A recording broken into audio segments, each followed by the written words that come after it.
Nous sommes les 99%, nous sommes indignés.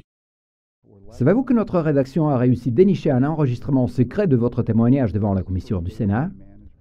J'espère que vous réalisez que si vous le savez, c'est parce que j'ai décidé que ça se passe comme ça. C'est-à-dire, c'est vous qui provoquiez les événements. Pourquoi?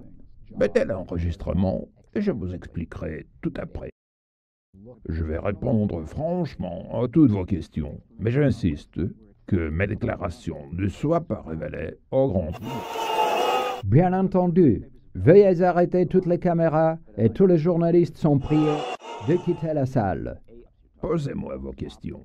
Ces dernières années, le nom de votre banque a été impliqué dans un scandale. L'institution que vous représentez est montrée du doigt comme coupable de la crise en Europe et tout particulièrement en Grèce. C'est vrai.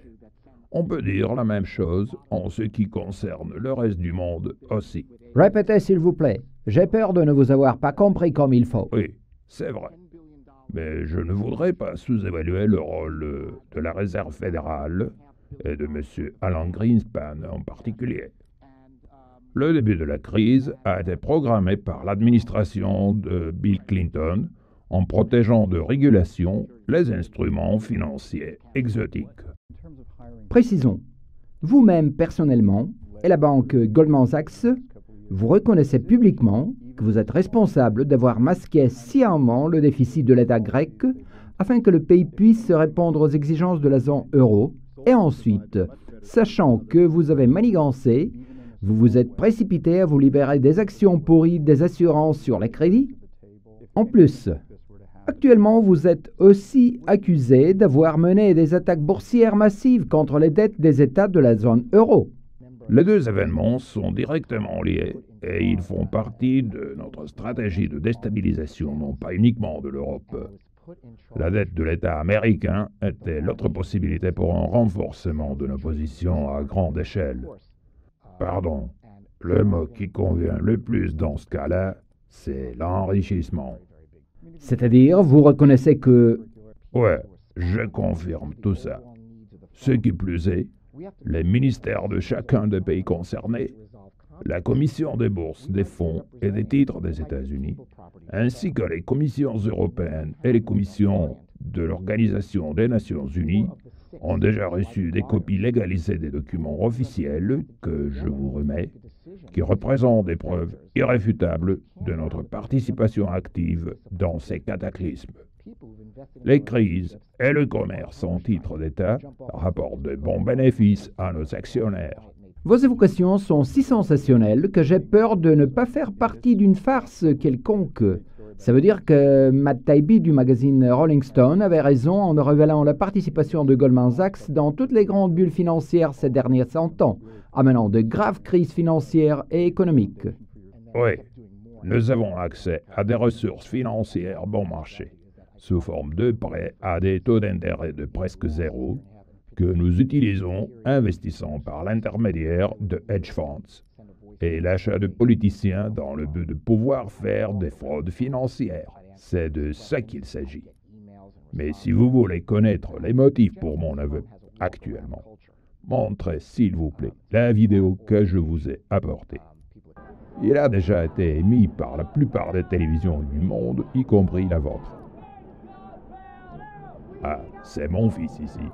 Il a du caractère et de la volonté, mais il est écrasé par le système que je représente.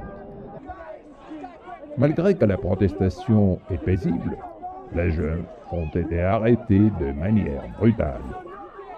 Nous les avons privés de la possibilité de dire librement ce qu'ils pensent. Bon, je vous comprends maintenant. Mais les documents que j'ai pu consulter pourraient vous emmener en prison. Ils sont... Monstrueux. Je sais. J'ai fait le nécessaire. Mes avocats ont conclu un accord pour une immunité absolue avec tous les pouvoirs judiciaires dans la plupart des pays concernés. Le commentaire et les débats sur chacun de ces dossiers vous apporteront des mois d'émission à sensation.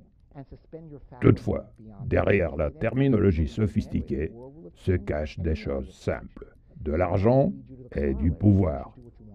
Est-ce que cela signifie que par votre déclaration d'aujourd'hui, Vous renoncez l'argent et le pouvoir. Oui. À mon âge, beaucoup de gens se rendent compte que pour aller dans l'au-delà, nous n'avons besoin que de nos vêtements. Mon pouvoir n'était pas suffisant pour que je puisse sauver mon fils des méfaits du système. On m'informe qu'en ce moment, la BBC, la Rai Uno, tout comme d'autres télévisions européennes importantes, diffusent en direct des interviews avec des financiers les plus haut placés. C'est étonnant. La nature de ces interviews est pareille, en plus qu'ils sont simultanés. Les lignes de la rédaction sont saturées par des appels des hommes politiques éminents. Malgré les jours fériés de la bourse, vos déclarations sont en train de semer la panique. Que se passe-t-il, monsieur Sachs? Vous êtes tous succombés au même virus? Moi, personnellement... Oui, c'est le virus de la vérité, Yarost. Mais croyez-moi, j'ai très envie de vivre. C'est-à-dire, votre vie est menacée. Est-ce bien la raison de vous discréditer vous-même? La raison, c'est Yarost. C'est quoi Yarost? C'est un mot bulgare qui veut dire rage ou bien fureur. Mais ça n'a pas d'importance. En fait, les acteurs principaux de l'élite financière mondiale, que certains appellent le groupe de Bilderberg, le gouvernement mondial et d'autres, les grands prêtres de la globalisation, sont illuminés par la même idée et ça me donne de l'espoir qu'un accord international nouveau soit possible. S'il vous plaît, soyez plus concret. Le but de ces interviews simultanées est d'énoncer notre initiative de changer les valeurs mondiales. Vous dites système de valeurs nouvelles, mais comment? C'est approuvé aussi par nos leaders politiques? Je ne parle pas de marionnettes. Les politiciens les plus hauts niveaux aux États-Unis et aussi en Europe se soucient beaucoup plus des intérêts de leurs sponsors généreux que de ceux de leurs électeurs. Le seul que je connais qui dit la vérité tout en défendant des valeurs humaines communes sans être contaminé par Yarost est le politicien français Mélenchon. Ceux qui tirent vraiment les ficelles n'occupent pas des places présidentielles. Le président français Sarkozy et même notre Obama ont compris ça le jour même de leurs élections. Toutefois, il est temps que des choses se remettent en place et que des électeurs souverains puissent décider de leur destin eux-mêmes. Ce n'est pas donc une révolution ni du capital mondial, ni même du français Mélenchon, mais plutôt il s'agit d'une pandémie? Oui, Yarost est apparu avant que de flots de sang ne commencent à couler dans la rue et avant que l'humanité ne commence à régresser. Il est temps que les gens sur cette petite planète se donnent une chance avant que la nature ne les efface. Êtes-vous sûr de ne pas parler, ni agir sous menace quelconque? Quand vous comprenez le sens assez compliqué du mot bulgare Yarost, vous trouverez la réponse à votre question. Il y a un dicton des peuples des Balkans disant « La terre ne nous appartient pas, car nous l'avons empruntée à nos enfants ». Pour faire arriver ce changement, nous proposons une formule pour arriver à un consensus mondial sur un nouveau système de valeurs. Les seuls critères actuels d'évaluation de la vie dans un pays sont la puissance économique et militaire de ce pays. Si nous ajoutons ces deux critères aux nôtres, nous arriverons à 7 éléments égaux, systématisés selon le ressenti subjectif des gens, leur mode de vie selon le lieu où ils habitent, que ce soit un village, une ville, une région ou un pays. Premièrement, la paix de l'âme qui comprend tout qui contribue ou pas. Deuxièmement, le milieu environnant et notre empreinte sur lui. Troisièmement, le plaisir d'une action ou d'une inaction, du travail, de la maternité, de la retraite, du chômage, etc. Quatrièmement, l'état financier personnel et public, l'unique des critères actuels. Cinquièmement, l'infrastructure. Sixièmement, l'acceptation, ou pas, du pouvoir militaire existant et le sentiment de sécurité devant une agression possible. Et septièmement, l'évaluation reçue par la population des pays voisins à la base de ces critères. Tous les 7 critères seront classés par des indices allant d'1 à 20. Quoique subjectifs et variables, ils vont refléter l'opinion des gens sur la qualité de vie qui leur serait proposée par l'État ou la communauté respective par rapport aux critères dits de base. Grâce aux nouvelles technologies d'information, sera créée une agence statistique internationale pour sondage et analyse de l'opinion publique. C'est grâce à ces 7 critères de base et sur les données ramassées que changerait le rôle et l'influence de chaque État membre de l'ONU. Le droit de vote de chaque État membre serait proportionnel aux résultats obtenus. D'après vous, c'est ça le nouvel ordre mondial? En tout cas, c'est notre vision des choses. Chaque pays organisera des débats suivis par des référendums.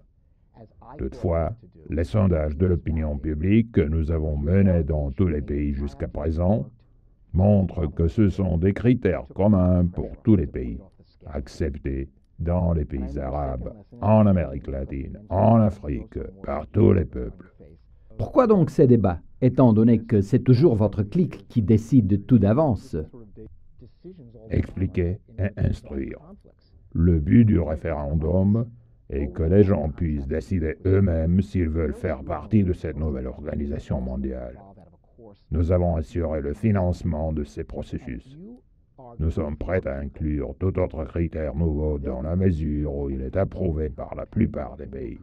Qu'est-ce qui va nous garantir qu'une fois de plus, vous ne vous êtes pas trompé et que ces critères seraient acceptés par la majorité des gens? Nous avons de l'expérience à manipuler l'opinion publique. Au moins, nous allons changer de voie en sachant que celle que nous poursuivons maintenant nous mène inexorablement vers le précipice. Nous devons faire confiance à nos enfants. Si nous nous sommes trompés, ils trouveront une autre alternative qui leur permettra de vivre ensemble en paix. Les débats sur ces critères seront sans doute longs et compliqués. Ne croyez-vous pas que vos révélations scandaleuses déplaceront le feu du projecteur du consensus? Grâce à l'immunité qui m'est garantie, je suis intouchable et tout événement sensationnel est de courte durée. Nos destins sont peu importants comparés aux changements que nous avons commencés aujourd'hui. Je vous remercie, Monsieur Goldman Sachs. J'ai mes doutes sur l'histoire du virus Yarost, quoique j'aimerais y croire. Merci bien encore. Chacun a le droit de douter de tout. Je vous remercie, moi aussi.